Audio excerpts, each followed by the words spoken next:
السلام عليكم ورحمة الله وبركاته. مقعيق محمد 20 سنة أيان جرا نصيب أميالن إنان أبهيغ أركو هويدي أيا إسو برباريسي أبهيغنا مركلي دلي بوود انتي أبي وحقو أها نين قناعسد أدوين دادك لنا أي جعليهين هوي أيا أذيركي وحقو كدالبضي مسؤولية دهان تذا أبهي مادام أو أسيغ أها متك نودو مرك أن هالسنة جري أيا أذيركي هويدي وحقو كدهاي فاطمة هدات إي أغلاتو إنان وحير isticmaalo hantida walaalkay anna kula shaqeeyo siday u aragtaa hooyo waxa ay ku dhaaday haye maxamed adeerkiisa ayaa tahay walib aabihiisa oo kale ayaa tahay abuukaata ayaan la hadlayaa si aad wakiil ugu noqoto hantida kadibna waxaad awood u yeelanaysaa inaad hantida isticmaasho haye waad ku mahadsantahay kalsoonida aad isiisay kalsooni ayaan kugu qabaa laakiin waxa aan ka shalaayay igu samaynin may sidaas ma dhacayso maalmo kadib adeerkii waxa uu awooday in lacagaha oo dhan uu qaato kadibna uu u safro dalka dibadiisa wuxuuna samaystay mashaariic aad u badan sidaasna wuxuu ku noqday milyaneer meesha ayuuna ku guursaday ani iyo hooyaday kaligeena ayaan soo harnay hooyo aad ayay u oyday waayo waxay aamintay adeerkay mana u malayn jirin inuu sidaan nagu samayn doono hooyo waxa ay bilowday in ay shaqayso si ay biil u hesho anna marka aan 18 sano aan gaaray waxaan bilaabay inaan la shaqeeyo laakiin maalin anoo shaqada ka soo laabtay waxaan arkay hooyo oo oynaysa waxaan ku dhahay hooyo maxaad u oynaysaa waxay iigu dhahday dabalnimadeeda iyo sida aan adeerkaaga ugu kalsoonaaday ayaan u oynayaa haddaan ku kalsoonaan lahayn lacagtaas ma waayi lahayn waxaan ku dhahay sidaas ha dhihin hooyo waxaad ugu kalsoonaatay waxaad u malaynaysay inuu qof fiican yahay sida aabe oo kale laakiin alle ayaan kalsooni ku qabaa maalin uun xaqeenna waan qaadanaynaa laakiin annaga ma ogna meesha uu u safray hooyo arrintaas oo dhan alle u daa adiga ha isku murjinin isdeji hana ooyin mar kale waxbarashadeeda ayaan dhammaystay mid ka mid ah shirkadaha ayaan shaqo ka bilaabay bilooyin ayaa ka soo wareegay saaxiibkayga shaqada ayaa igu dhahay milkiilaha cusub ee shirkadda ma ogid miya waxaan ku dhahay shirkadda ma la gadanayaa maba ogi haa ayuu iigu dhahay laakiin waxaa loo baahnaa qofka ugu horeeya ogaada inaad adiga noqoto sidee ayaan ku dhahay wuxuu iigu dhahay maanta laga bilaabo iska ilow inaad shaqaale ahaato berito waxaad noqonaysaa maamule inta aan ku qoslay ayaan ku dhahay sidee ayay ku dhacaysaa wuxuu iigu dhahay milkiilaha cusub ee shirkadda waa adeerkaaga maamulaha ayaa maanta ka soo maqlay adigaana kuu soo sheegay adeerkayga goormee ayuu dibadda ka yimid haa wuu soo laabtay waxaana umalaynaa in uu waddankiisa u soo xiisay hadda kadibna inta ayuu joogi doonaa xitaa wuxuu rabaa xaaskiisa iyo carruurtiisa inuu inta u soo guuriyo laakiin waxaad ogaataa ninkaas inaan shaqo isku lahayn waa tuuga adduunka ugu weyn hanti agoomeed ayuu xaday si uu nolol fiican ugu noolaado laakiin sidee ayay ku dhacday adeerkaaga maa hantidaada kaa xaday kadibna baxay haa hantida uu maanta haysto aabahayga ayaa lahaa haddii ay sidaa tahay waa qof aad u xun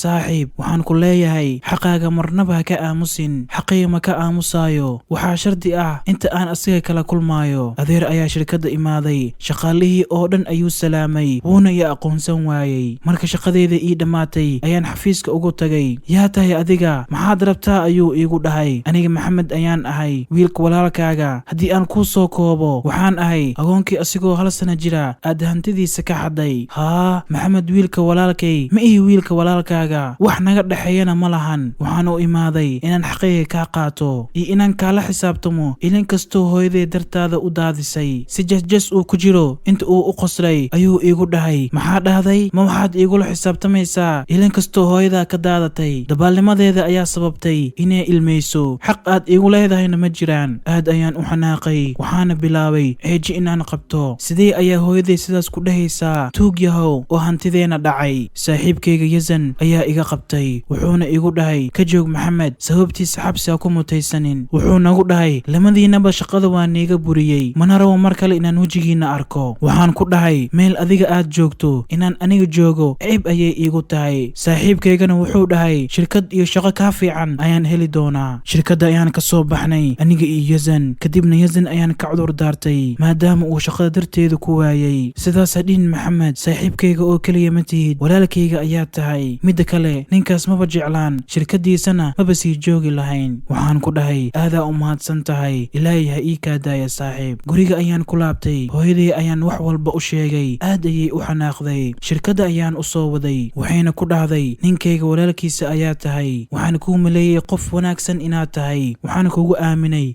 hantideeda iyo hantida wiilkayga, laakiin adiga maxaad samaysay? Waadna dhacday. Maanta walaalkaaga hadduu noolaan lahaa wax uu la yaabo ayuu arki lahaa. Wuxuu nagu dhahay, subaxdan wiilkaaga ayaa ii imaaday, wuuna iigu qayliyey, haddana adiga maa ii imaaday? Wax aad xaq igu leedihiin ma lahan. Mar kale haddaad igu soo laabataan, booliska ayaan nigu dacweynayaa. Ilaaha kula xisaabtamaayo, xaqeenana noo soo celinaayo. Waxaan kaloo ku dhah ma aqaano. Hooyo ayaan soo waday, guriga ayaan ku soo laabanay. Maalinta ku xigtay, adeer ayaa rabooday inuu xaaskiisa iyo caruurtiisa eerboorka ka soo wado. Asoo gaariga wada ayuu shil galay, asiga iyo xaaskiisa ayaa ku dhintay. Gabadhiis Ritaashna marka loo sheegay xaaladda aad ayay u naxday. Shalal ayaa ku dhacay, aadna way u murugootay. Waa run, aniga ma jecli adeerkayga wax uu nagu sameeyey awgii, haddana ma jecli inuu dhinto. Ritaash ayaana isbitaalka geenay. Marka ay soo naaxday, aad ayay u ooyday, wayna awoodi weyday inay lugaheeda ku socoto. Aniga iyo hooyana kama aanan tegin. Muddo kadib waxay bilowday in ay lugaheeda ku socoto. Markaas ayay ii sheegtay doodii hooyaday iyo aabbaheed dhex martay, in ay talka ka dhex maqashay iyo inuu aabbaheeda qalad aad u weyn sameeyey. Waxayna go'aansatay in ay xaqeena na siiso iyo faa'iidooyinkaba. Waxaan ku dhahay, gabadha adeerkay, waxaan kugu dhaho ma aqaano. Waan ka murugoonayaa wixii ku dhacay waalidiintaada. Waxaan rajaynaa inaad sabarto, waana kaaga mahad celinayaa waxa aad noo samaysay. Mudnaanta adiga iyo hooyada ayaa leh. Haddii idinka aadan ahaan lahayn, maanta lugahayay kuma istaagi lahayn. Waana ka cudur daaranayaa waxa uu aabbahay sameeyey, ayay igu dhahday. Ani iyo hooyo iyo Ritaash shirko ayaan noqonay. Waxaana guursaday Ritaash sanadooyinka la soo dhaafay. Aana u malaynayay inaan xaqayga heli doonin. Ilaahay ayaa xaqayga ii soo celiyey, khayrna iigu bedelay. Haddii aad channelka cusub tahay, waxaan kaa codsanaynaa like iyo share iyo subscribe inaad noo dhahdo. Haddii aad channelka cusub tahay, waxaan kaa codsanaynaa like iyo share iyo subscribe inaad noo dhahdo. Haddii aad channelka cusub tahay, waxaan kaa codsanaynaa like iyo share iyo subscribe inaad noo dhahdo.